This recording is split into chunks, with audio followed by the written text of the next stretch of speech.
conversations with Uli Baer on big ideas and great books. What does it mean to think like an American? In 1837, the American philosopher Ralph Waldo Emerson gave a speech in Cambridge, Massachusetts called The American Scholar. In it, he said that our day of dependence, our long apprenticeship to the learning of other lands, draws to a close. Oliver Wendell Holmes called this speech, The American Scholar, America's intellectual declaration of independence. Different from the political declaration of independence, Emerson's speech inaugurated a new era where Americans really thought that they inaugurated a new and different intellectual tradition, a way of thinking for and about ourselves that made us truly new beings in the world. What does it mean to think for ourselves as Americans? I spoke with Professor Eduardo Cadava, who teaches at Princeton University and is an expert on Emerson and many other things. He's written several books on Emerson, and especially on the relationship between language, politics, and history in our daily lives.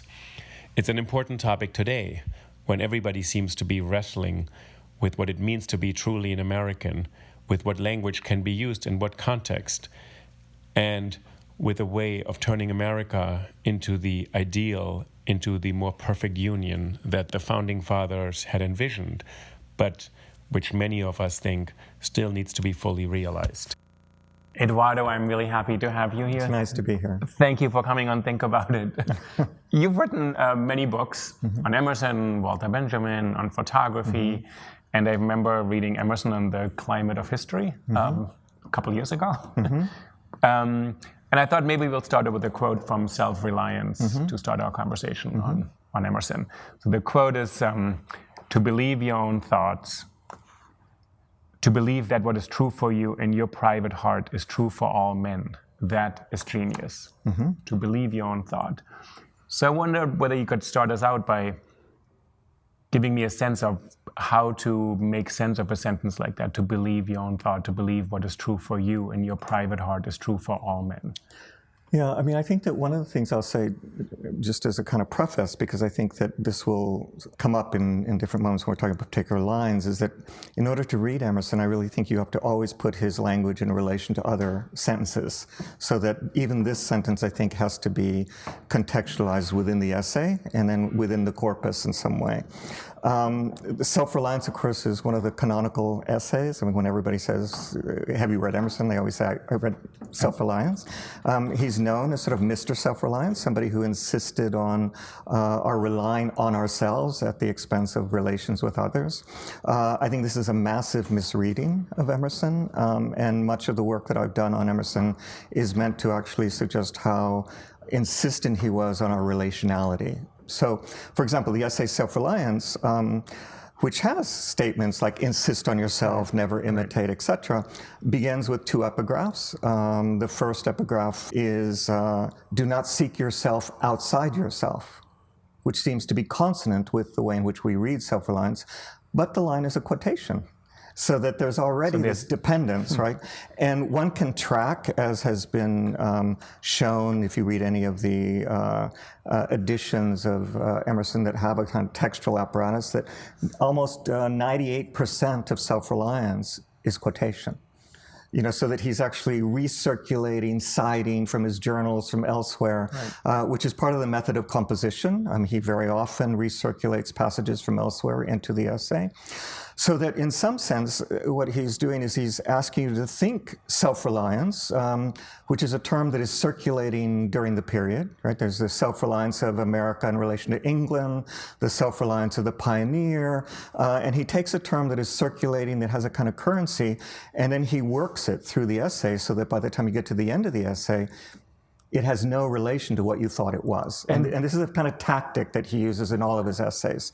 So that self-reliance actually becomes a kind of figure or term that encourages a rethinking of your relation to others. So that when he says, trust thyself, he says, think about your relation to divine providence, to the society of your contemporaries. So all of a sudden, like, trust yourself, insisting on yourself means, among other things, understanding your relation to others. So if we're going to think about what it means to be self-reliance, you have to begin from the point of departure that you're always in advance related to others. Mm-hmm. So I think this is extremely important, and this is linked to his conception of genius, because his genius in Emerson is always doubly marked. The genius of a person is linked to the singularity of a person, right.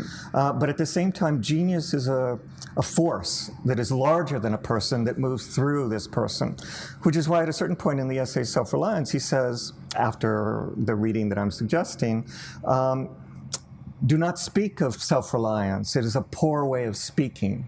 Speak instead of something that works through us.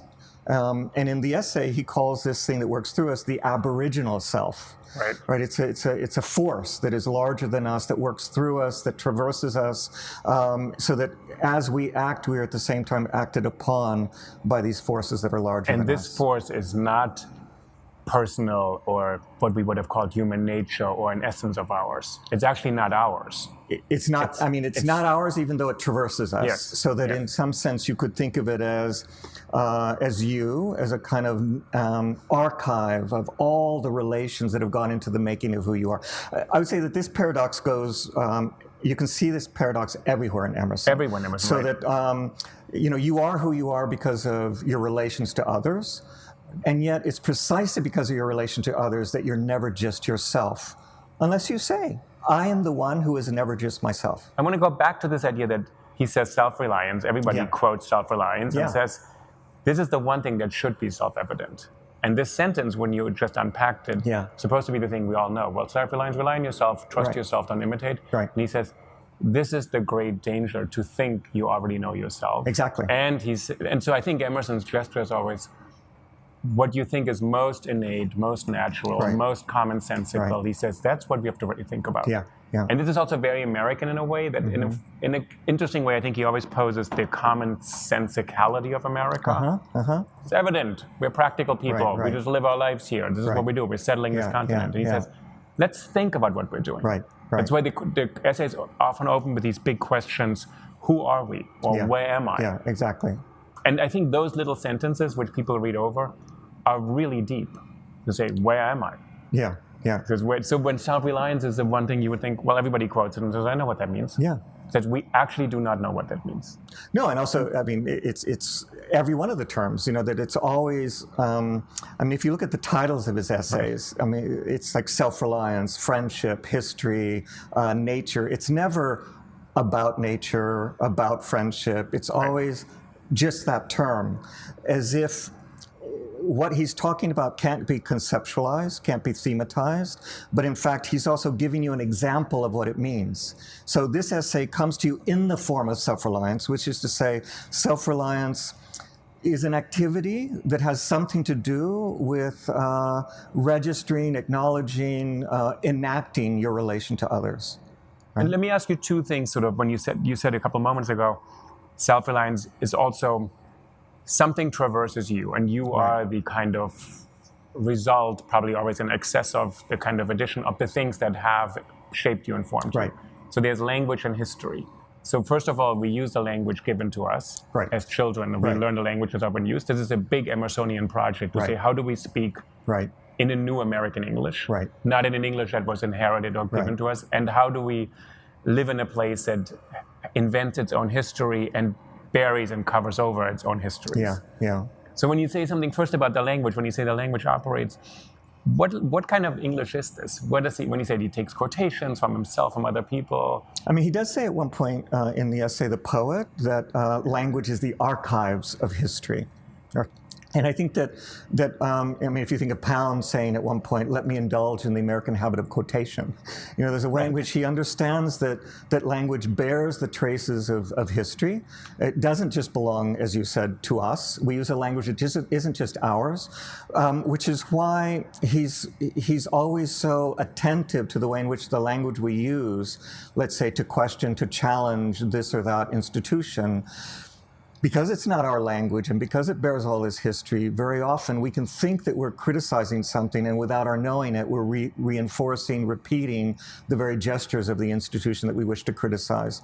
So this is the one part where language, we're using terms that have been used before. And so this is why one of his strongest encouragements for us is to understand the history of the language we use. So, for example, when he says, if we want to understand what slavery has meant, what we need to do is rake our language. We have to. This is on the on the Emancipation in the British West Indies. The British West Indies essay. So we have to rake our language. We have to excavate it, and basically we have to see how the term slavery has been used in relation to a constellation of terms that have to do with what it means to be human, what it means to be black, what it means to be a slave, and that you begin to coordinate these passages, these lines, these words with one another, because one of the things he wants to do, and I just gave that example of self-reliance, he takes a term, marks it, reworks it, recontextualizes it, so by the time you get to the end of the essay, it doesn't look like what we thought it was.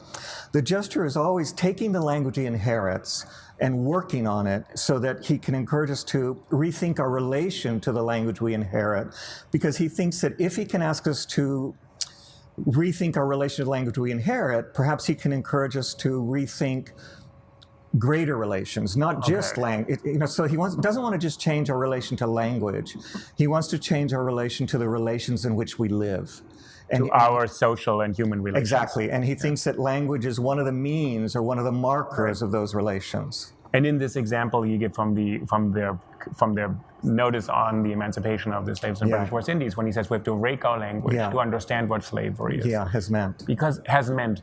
Yeah. Is he worried that we use the word slavery in a kind of facile way, as if we knew what it had meant?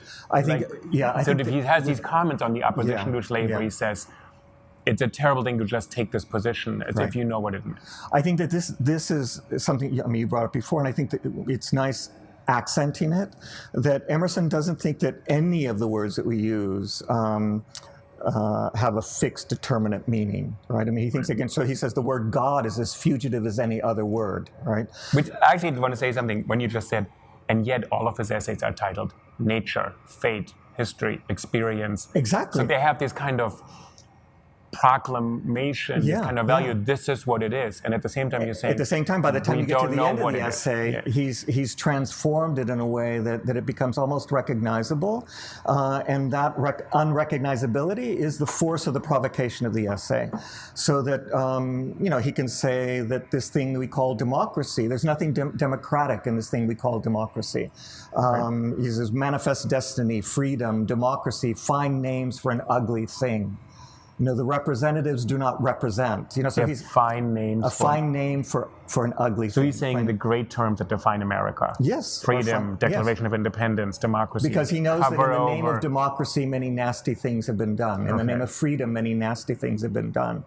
Yeah. So he's one of the, I think this is what we were saying before the conversation began, that I think he's one of the great analysts of the almost inevitability of political complicity, the way in which you can use language in terms, we like self-reliance, independence, democracy, freedom, etc.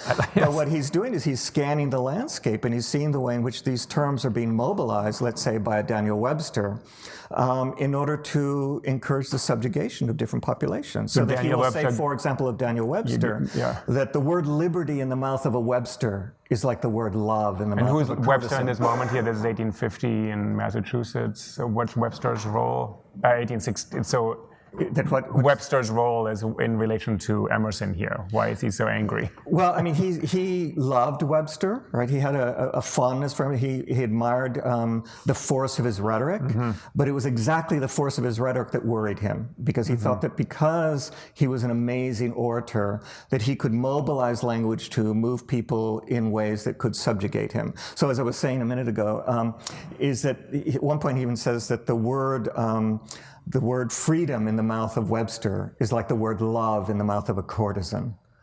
So that he both in the essay Nature, everybody knows that he attacked Webster after Webster's support of the fugitive slave law. But just give us a sentence and what everybody's supposed to know. Okay. So what happened to what's the in historical context?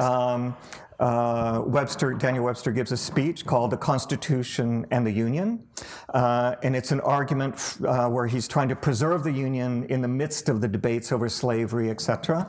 And of course, what he wants to do is compromise. He wants a compromise to be articulated, and he lends his support to the fugitive slave law. right, which is the law that required people to send back slaves who had run away to their owners. So this is in Massachusetts, and Emerson is so enraged because he says... Because he lives in Massachusetts. And he actually says somewhere, he says, I have nothing to do with Southern slavery. It doesn't bother me, it doesn't affect me, but he says this... Until this moment. And this makes it so clear how complicit he is, because now he is obligated to turn back people into slavery. And I've always thought that this moment which you're referencing is actually a rhetorical pose on his part. Because, on Emerson's part. Yeah, because these two essays that he gives, the two lectures he gives on the 1851, 1854 essays he gives on the fugitive slave law, he begins both of them by saying, I always feel kind of uncomfortable when I address contemporary issues. I always feel that I'm dealing with something temporary instead of permanent, eternal.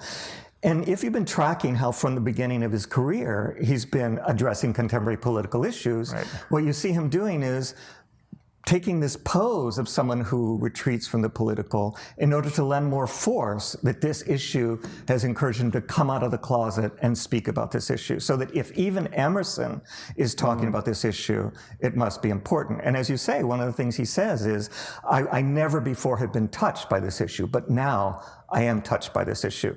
And his reading of this is that the moment you enact a law like the fugitive slave law, the law is fugitive. And he says this filthy law. It's a filthy law. In a journal, he says a filthy law. That he says, I will not obey it. Exactly. So in some ways, what he's saying that a law could be imposed, the terms are, and this is what I'm interested in when you said the terms liberty, democracy, freedom, and independence, they don't mean what they're supposed to mean. And at the same time, you said Emerson doesn't trust that words have these stable meanings. So it's not a question of that someone uses them hypocritically, right, or wrongly. He says, we need to do the work to see what work this word has done in our history. That it means these particular things at different times, and I'm going to put your attention to that you have the creative ability to give it some real meaning. Yeah, no, this is important because I think that, one could say, for example, that the evocation of equality always takes place in the midst of inequality, right? This is just a fact. But this doesn't mean that we want to eliminate the word equality or the aspiration toward equality. But it's exactly as you say. What one does is one has to try and study or think about the way in which these terms have helped produce history. So you have to think about the way in which they're used, mobilized, and people can use these words in different directions. Emerson has, in the Fugitive Slave Law piece, at one point he says, there are always texts and thoughts and arguments. We all knew that Webster could give us a good speech. But we also know that a free judge can read freedom out of this statute, and a slavery judge can read slavery out of the same statute. Right.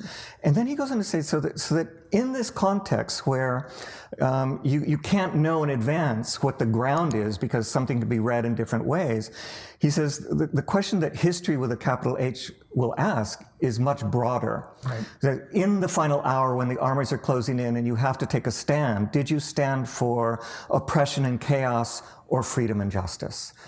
I've always thought this is fabulous because at the very moment that he takes away any kind of secure ground on which you could know which way to go, he says that's the moment when you have to take a stand. So you have to take a stand in the moment in which you don't know which way to go and without knowing how to do it. And that's the only moment in which you can be held answerable for what you do, because otherwise you're just, if you know in advance what you should do, you're just following a program. And it's interesting what he says there. He said, will you have stood on the side of chaos and injustice or of freedom and justice? And he says, he gives us for a moment a glimpse, there would be a position from which to actually judge. Exactly. So I think in what happens in Emerson, he unsettles all these terms. He says, experience self-reliance. You thought what this means, you actually don't know what this means.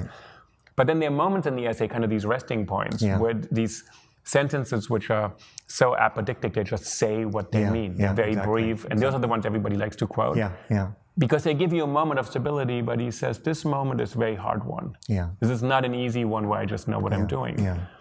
And I think I want to go back to this other part, that how does this relate to that he's a particularly American writer? Because you would think this is philosophy. And there's a whole debate whether Emerson is a philosopher. There's a whole debate whether American has philosophers. So Stanley Cavell and Harold Bloom have sort of been the people who are. But what does it mean for America to invent its own language, to declare a new type of freedom, and have compromised itself right at the beginning? right. So This is a great question. I mean, I think that one of the things I would say is that for Emerson, because he's rethinking everything, history, politics, experience, in terms of issues of representation and language. And he thinks that this is what it means to be American, because America was founded on a rethinking of the nature and concept of representation. And for him, not just political representation, but representation in general. So that for him, insofar as you are American, you are obliged to think about issues of representation and language. So say something, what do you mean by the term representation? Not just political. Yeah. He has these essays, representative men. This is a really important term. Right. And what does representation mean if it's not just political? So we had a problem with the Tea Party that we weren't adequately represented in the British Parliament, right? That's not what this is about. No, I think what he means is that whatever representation, whatever political representation we want to think about, we cannot think about that political representation outside of issues of language and actually linguistic representation, right? Because, I mean, I think in Emerson, in some way, what's so kind of extraordinary about him, I think that he really believes that there can be no political gesture, no political act, no politics without a thinking of representation and language. So this doesn't mean, though, that the killing, the war, the suffering, the battles can be reduced to language, are only words. It just means that they could never happen without words. You could never go to war, for example, without commands, legislation, arguments put forward to encourage people to die for a cause. So I think that I think one of the strengths of what he's doing is he's saying, if you want to think about politics and political representation, you have to understand that representation goes hand in hand with a rethinking of the concept and nature of linguistic representative representation. So would it be right to say that of course there's language, instrumental utilitarian language in politics. You have to say something, people have to understand you, sort of it's about communication, it's about getting things done, etc. And then there's another level or layer where, for example, to call a war a just war. Right. That is something else. He said that's not just using a word in a certain way, but it's a deeper level of understanding how language actually shapes our existence. Absolutely. So this other layer is what we would call more symbolic. And I think the combination in Emerson that he puts so much pressure, that he says, you use language in every day where, of course, we communicate. And he's a very communicative, he was a speaker. And there's something about the essays. He liked the form of the essay. Yeah. It's such a direct address in each one. Yeah. So this part he totally grants. He said language, of course, it just works that way. That's how we are in the world with other people.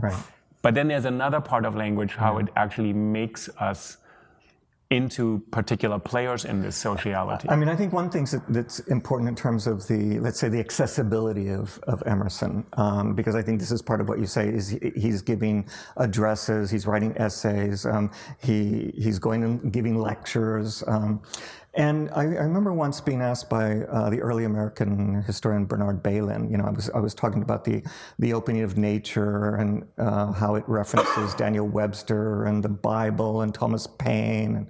And Bailyn was looking at me and he goes, well, I don't know, he was giving lectures to farmers, mechanics.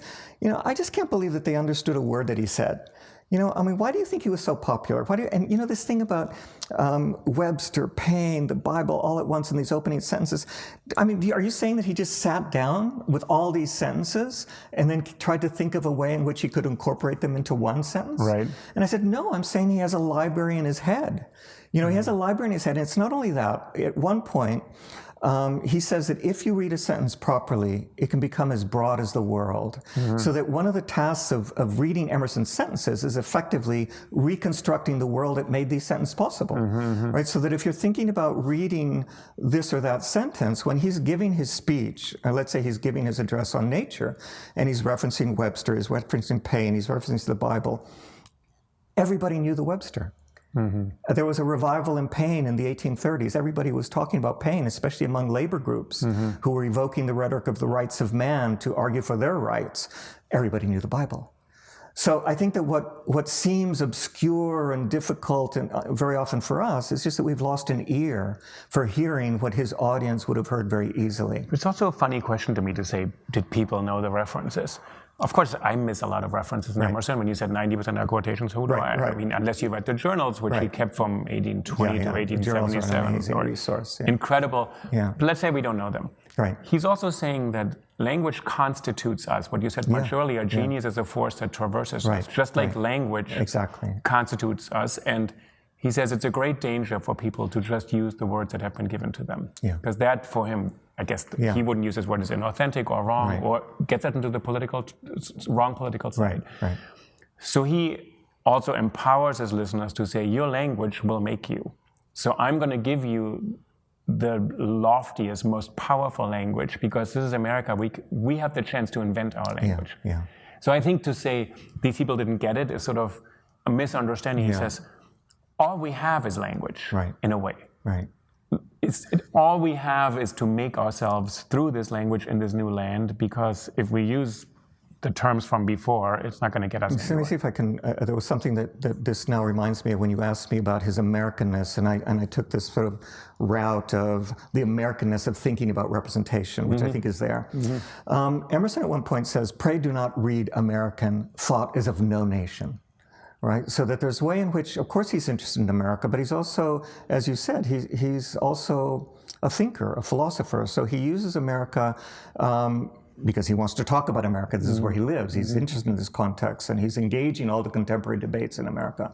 But he also wants to think about America as itself something that is relational, right? That can't be thought in isolation, right? In Emerson, you could never say, you're either with us or against us. This is an impossible statement in Emerson's world, right? Margaret Fuller at the same time says at one point in an 1841 letter in the Dial that Emerson will be named the father of his country because he argues her cause against her. And I find this extremely beautiful for him, because I think that Theodore Parker will say that argues her cause is America's cause. Yeah, so against America. That America as the realization of the right as a project whose aim was to realize the right to representation for everyone, hasn't yet realized itself. It only exists as a promise, right? And so that in some sense, what Emerson is doing is he's saying, okay, I believe in thinking about the terms you use, in the way in which we have to resist being appropriated by language that isn't just ours.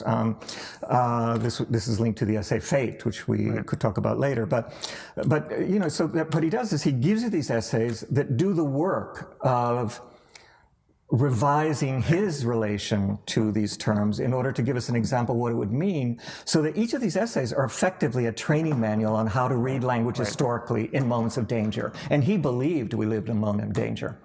And we did. I mean, he wrote right before the Civil War, Absolutely. the danger, and he thought the danger was actually, if one could say it like that, not just a war.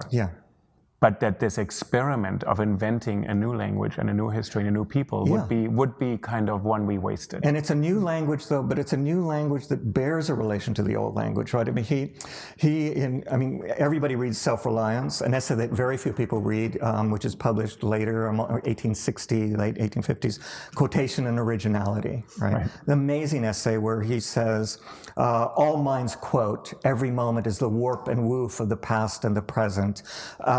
We quote not only books, but tables, chairs, customs, religions. The originals are not original. There would be a history to the archangels if we but knew it. I mean, this is an amazing passage. And it's not that it goes against self-reliance. It's totally consonant with self-reliance if you understand that self-reliance is itself 98% citation. Yeah, right. Do you know, so that it's an essay, though, that very few people read, and it's an essay that has to be put in relation to self-reliance, right? Because it's the gloss, it's the confirmation of what he's doing. And that the answer is not that we say we live in quotation, that we quote not just words, but languages, but also tables, chairs, the habits of our lives, everything. The way we live, which is everybody's fear to not be ourselves because we live in other people's shells. And in Self-Reliance, he says, the answer is not to just think, I know who I am. He keeps on asking, but you don't know. If it were that easy, I wouldn't have to write an essay about it. If Self-Reliance was so easy, we knew who we are, and we don't know who we are. And he believes, in fact, that like most things that are obvious, they take a long time to demonstrate. But that's why I called him a philosopher in a way that he kind of worries language or examines language, not in a pointless way, just for its own academic sake, but because he says, it constitutes us. And in that word that he uses sometimes, constitutes, because we have a constitution. We become who we are. So there's this kind of fear or suspicion of language that we inherit and borrow. and this great hope and faith that he can demonstrate this is a new language. And this is the only chance you have, is to take the language you inherit, recontextualize it, and try and move it somewhere else in the direction of social justice. I want to ask you something of these essays. There's something about the sentences. What I find always really amazing about Emerson, you never quite know what the next sentence is going to be. Yeah, There's something really surprising, and he keeps on saying everywhere, he wants life to be this continually surprise. Yeah. But the essays work like that. As if you're walking through a town or some field, and the next thing you're going to see is you couldn't have anticipated, which I also think is what he picks up in Whitman. Very famously, Whitman sends him his self-published poem. And Emerson, there's a very funny, Bloom says, like, I would never respond to, I can't anymore, I couldn't do my work. And Emerson responds as, I greet you at the beginning of an amazing career. And he recognizes right away, this is a work of genius. And Whitman has the same capacity to write, and you don't understand what's going to come in the next sentence. I think the signature of Emerson's writing is always the successive changes in direction, as you say, and it's part of it that he'll assert a figure, assert a statement, and he'll immediately take it away in the next sentence. Right? There's a way in which he moves from one figure to another figure to another figure, so that no figure has a chance to establish and fix itself. And I think this is partly because, in some way, in each instance, what he's trying to do is find a language that will match what he wants to talk about. So if he wants to talk about nature as a force of transformation, metamorphosis, and so on, then he wants to find a language that is itself constantly in transit, constantly moving. And I mean, the way I've thought about it often, that he's trying to find a language to match something that is always about to vanish. Because he thinks that he's talking about the fugacity of existence, the way in which things are transient, things move, things change, nothing stays the same, except this process of ever-changing. He says this is something to be not afraid of. He said nature turns the leaves, the pages of its book, and never goes back to a previous one. He said it just lays, and then he goes into geology. There's a layer of granite and coal on top of it. Yeah, there's an amazing passage. It's an amazing passage in nature, and he says, so nature never looks back. There's the passage in Fate. In Fate, I'm sorry, And nature never looks back. It turns the page and then it moves forward. So I think this is also a particularly American dimension, this kind of forward-looking motion, or this motion in the essays. They move on and on and on. I mean, I think he does. I mean, people have talked about his optative mood, and he is a kind of proleptic writer, a prophetic writer in some sense. I mean, because he is orienting himself toward a future that he hopes will come, that won't be simply a repetition of the past. But he takes his point of departure from the resources that he gets from the past. So what he wants is, it's not to eliminate our relation to the past, but actually to take our point of departure from the past, and never to have the past so overburden us that it fully determines our future. Right? To use it as a resource for creating a future, something singular that won't be a repetition of the past. I want to ask you something about when you just said that he thinks nature is sort of this evanescence, and there's a quote in Experience. I'll read this quote. I take this evanescence and lucidity of all objects, which lets them slip through our fingers when we clutch hardest, to be the most unhandsome part of our condition. Where do we find ourselves? Is there a kind of melancholy strain also that he said he takes this evanescence and lucidity of all objects, which lets them slip through our fingers, as the most unhandsome part of our condition? Why is it unhandsome? Why isn't it sort of to be sort of a kind of Buddhist, sort of say everything flows, nothing will be permanent? What is unhandsome about that? Well, I mean, it's interesting because, I mean, first of all, I think it's nice to emphasize the unhandsome part of the quote. I mean, this is something that Cavell does when he writes about conditions, handsome and unhandsome. He wrote a book on this. About this. But, you know, I would put emphasis on, handsome is important, but condition. This is the condition. You know, so that the condition is that we live in this evanescent, transit, fugacious world where nothing stays the same from one moment to the next, and it is an unhandsome condition. But at the same time, it is the condition from which we have to begin. There is no other condition. That's the condition. Right. And I think that. I mean, the Experience essay, of course, I mean, the melancholy is there because he writes this essay soon after the death of his son, Waldo. And, you know, if you think about it, you know, he's a philosopher. And what he does is he takes the singularity of the death of his son and he develops a theory of experience. But if he's developing his theory of experience from the death of his son, experience can only be mourning. So all experience is mournful, and what you mourn in experience is experience. Because as he says later in the essay, experience is always mediated. So you never have direct access to experience, right? So it's always mediated, it's never direct. And I think that this is part of the unhandsome part of our condition too, that you don't have direct access to something. And so that what's interesting in that essay is not just the melancholy that is there, that's linked directly to the death of his son. Of course, the essay Friendship, he writes after the death of his brother. There are a lot of corpses in Emerson's writing.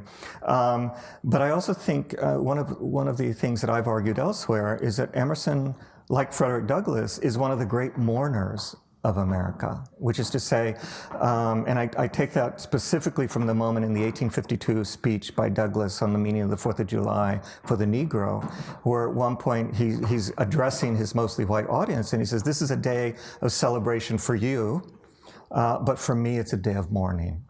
And what he's mourning is extremely interesting, because what he's mourning is an America that has not yet met its promises for the representation of everyone.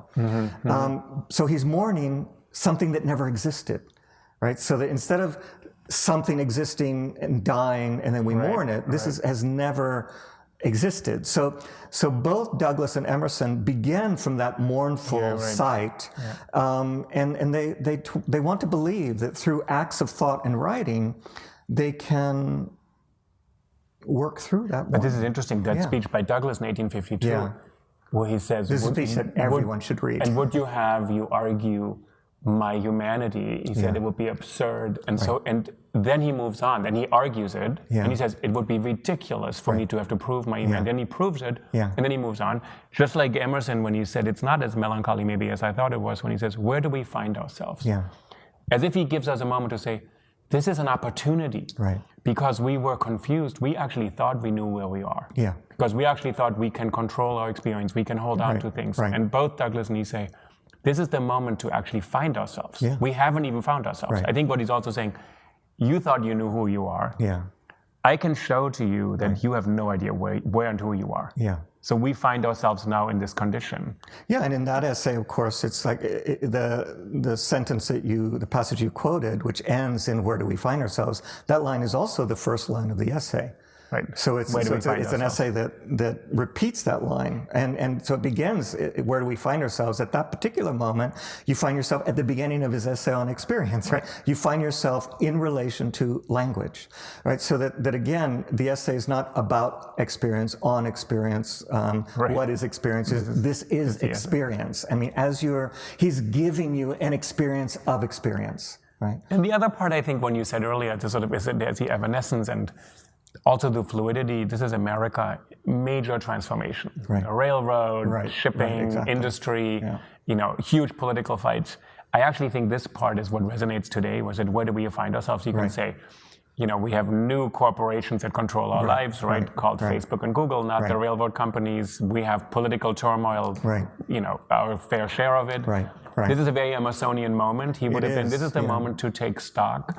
This is a moment when language is used in really complicated ways, that it carries histories where the people use freedom in completely opposite ways. And he likes these moments of crisis and catastrophe, I mean, he's Benjaminian. He also has no choice. Benjaminian in this sense, I think, so that he'll say that casualties are casual. That there's and there's something about the moment he talks about the war when it comes as an illuminating sheet of lightning, because it comes as a force that challenges you to rethink your relation to the debates that are circulating. He says that it is impossible to extricate oneself from the questions of our age. You can no more keep out of politics than you can keep out of the frost, he says. And this is fabulous possible, because if you're going to try and get away from the frost, you go inside. But the moment you go inside because of the frost, that's the best confirmation of how influenced you are by the frost. So there's no getting away from politics. You go inside the house and the politics So it's a bad allegory to not watch the news anymore because I'm tired of our president. Exactly. It's just a sign of his power, actually. There's no escape. You're always going to be touched by it. And so I think that this thing of where do we find ourselves, and your reference to the essay Fate, I mean, that essay is a kind of extraordinary register of the age in which he lives, because he begins writing it in 1850. He publishes it in 1860. So basically, he's writing this essay during the 1850s, which is not just any decade, right? This is the decade leading to the war.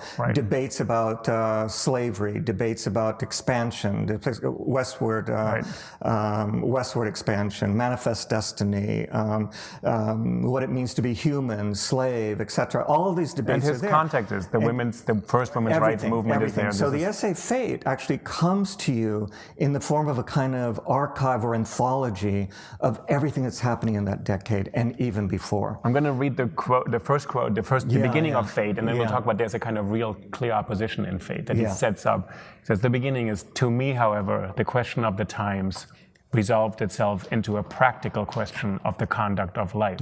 How shall I live? We are incompetent to solve the times. Our geometry cannot span the huge orbits of the prevailing ideas, behold their return, and reconcile their opposition. We can only obey our own polarity. It is fine for us to speculate and elect our concern if we must an irresistible dictation. If we must accept an irresistible dictation.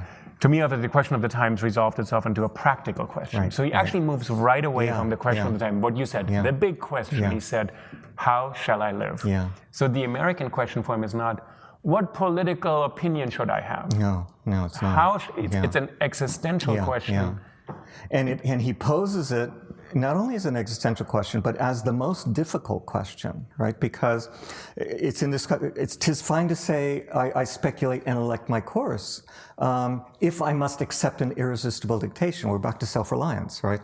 I mean, how do you think about your own self, when you're constantly being moved by these forces that are larger than you? Call them fate, call them manifest destiny, call the discourses, the prevailing ideas, the orbits that are so large we don't have a geometry that can span them.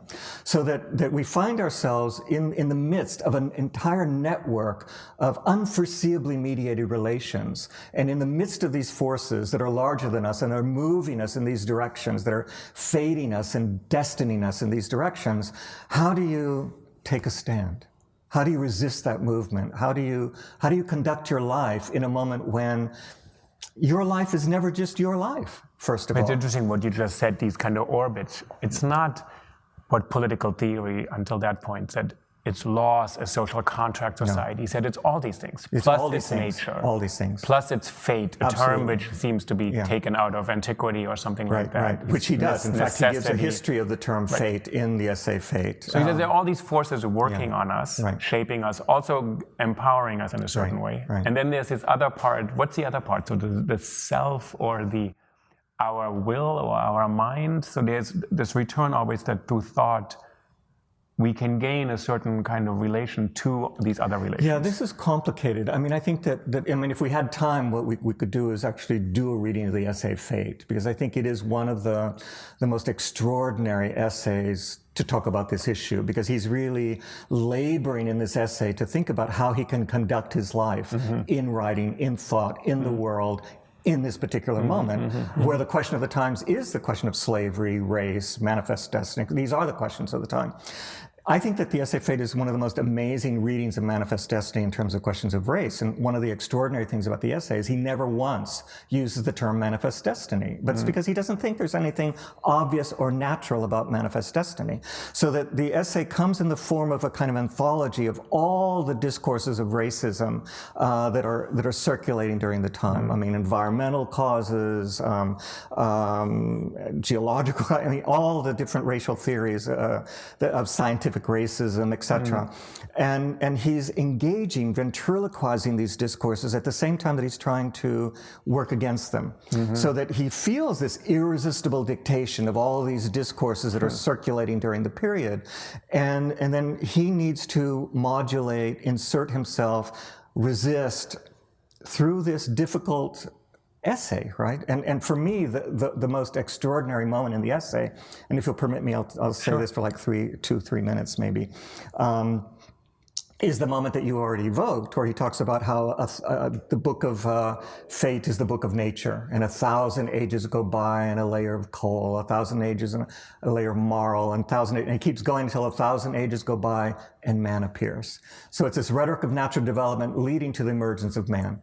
And then he says, England, France, and Germany plant themselves on America. So the rhetoric of colonization is linked to the rhetoric of natural development, which was often the rhetoric that justified colonization. And then he goes into this extraordinary passage where he says, the German and Irish millions, like the Negro, have a great deal of guano in their destiny. They're ferried across the Atlantic, carted across America, to ditch and to drudge, to make corn cheap, and then to die prematurely to make a spot of green grass on the prairie. It's an amazing allegory of America flourishing over the fertilizer that ethnic minorities have become.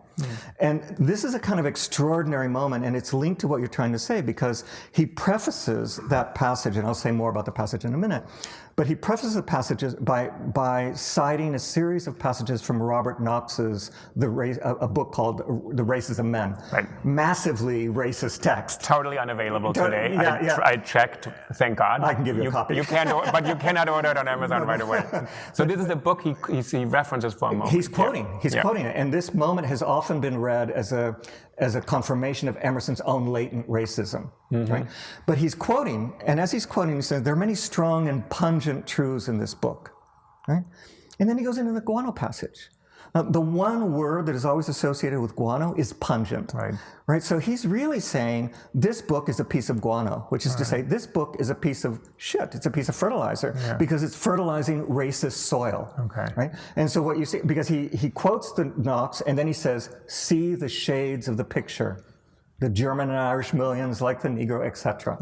So if you believe that if you read a sentence properly, it could become as broad as the world, the task of reading that closing passage is reconstructing the world that made that possible. And to do that, you have to talk about the history of the guano trade in the 19th century, which is an amazing story that belongs to the history of American colonization, imperialism. I could tell you the story, but it's an extraordinary, amazing moment where this metaphor that he's using, and he talks about the guano races of mankind, how with any change of industry, millions of people, millions of populations are sacrificed. Right? And then he talks about the guano races of mankind, these disposable populations. And this is an amazingly prescient passage, because I think right now we live in a time where there have never been more people transformed into guano. Yeah, there's this terrifying idea that globalization leads to this kind of disposable populations, that some populations will no longer be needed. And he's already saying this in the 1850s. An industry shifts, and then suddenly people will become unemployed overnight, and there's no other recourse for them anymore. So he's pointing all that this is America already. So this is a moment, for example, when he's inscribing himself in the language he's trying to work against. I mean, he's quoting the Knox. He allows for the possibility that he be misunderstood, because of course he thinks that to be great is to be misunderstood. But he also knows he doesn't have an alternative. He can't speak from outside the discourses that he's trying to go against. He has to run the risk of inhabiting those discourses and then contextualizing them and hoping that we can see what he's doing. But then when he says, see the shades in the picture, he's directing you to read those passages differently. See the way in which it's not as clear as you thought it was. I'm not like Knox, and I'm going to show you I'm not like Knox, because I'm going to offer you a reading of globalization, race, slavery, etc., and it's going to be encrypted in this passage, which you then can rake and excavate. And if you do that, you can reconstruct the world that made my sentence possible. I've done a reading of this passage. I'm actually an expert on the history of the 19th century guano trade, but I put it in relation to a passage by George Jackson, the Black Panther, founder of the People's Army. He writes a letter to Angela Davis when he's in Soledad prison. And he's in the 1970s. 1970, yeah. The book is published. Soledad Brothers published in 1970, and he's talking about the Middle Passage, right? The passage from Africa to America, and he says, amazing passage.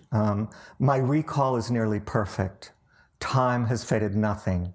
I remember the very first kidnap.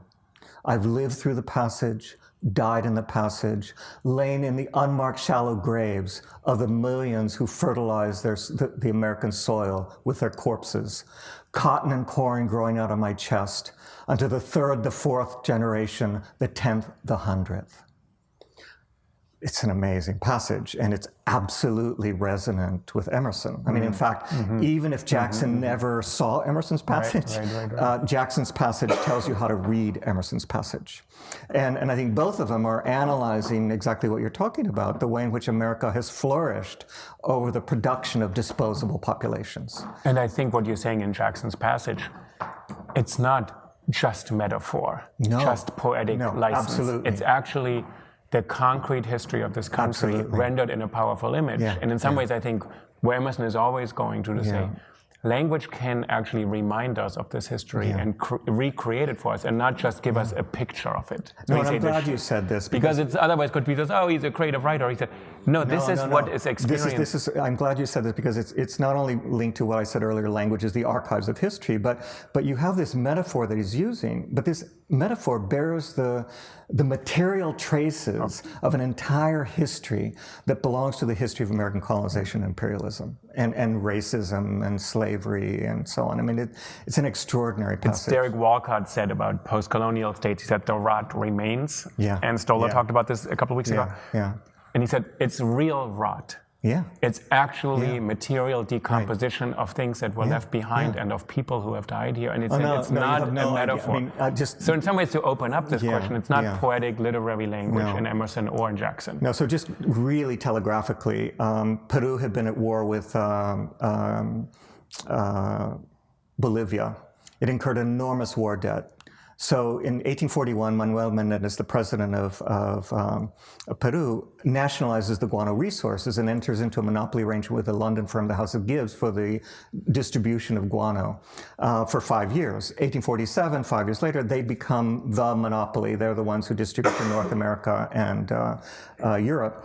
And it's first brought in commercial quantities into the U.S. in 1845, which is the year that the term manifest destiny is coined, right? And there are all these speculations about the way in which this fertilizer is going to regenerate the American landscape. Emerson says in a journal passage, America does not want a prayer, it wants manure. And it's amazing things. And so it's being advertised in horticultural journals and so on. The labor on the islands is done mostly by Peruvian convicts, natives, and Chinese coolies who are brought sometimes by the same captains and same slave ships that we use in the Atlantic slave trade, and brought from China with the promise of going to California to dig for gold, and all of a sudden they find themselves in the Guano Islands. Conditions are horrible, no water, food, etc. They're dying in the guano fields as they're doing it. So these bodies become, I mean, it's linked to what you were saying before, these bodies become part of the fertilizer along with carcasses of seabirds and sea lions. So what I love about this is that America's getting its seeds from Britain, it's getting its guano from Peru, Argentina, even Africa. It's putting all this in the American soil. It's growing crops. Americans are eating the crops. It's a really easy way to show that the American body is not strictly speaking just American. And it's also not even strictly speaking just human, because it has the carcasses of seabirds and sea lions within it. So, I mean, the further you go into it, the more you see that this metaphor bears this amazing material history that has to do with bodies, with labor, slavery, etc.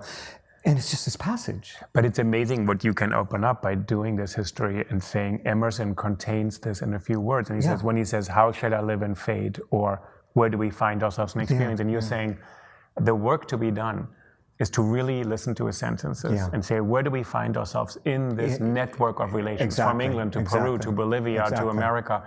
That this idea of America is just, so he's one of the global thinkers in a way. He says, how shall I live? He said, to live in separation from the world, what you started out by saying. He said, to think that self-reliance is you are yourself, autonomous, separate, and distant. He said, that is a fantasy and a dangerous illusion. It is, absolutely. And so that these texts bring us into a relational history that's really complicated and deep. Which is why I said that in Emerson's world, you could never say, you're either with us or you're against us. Interesting.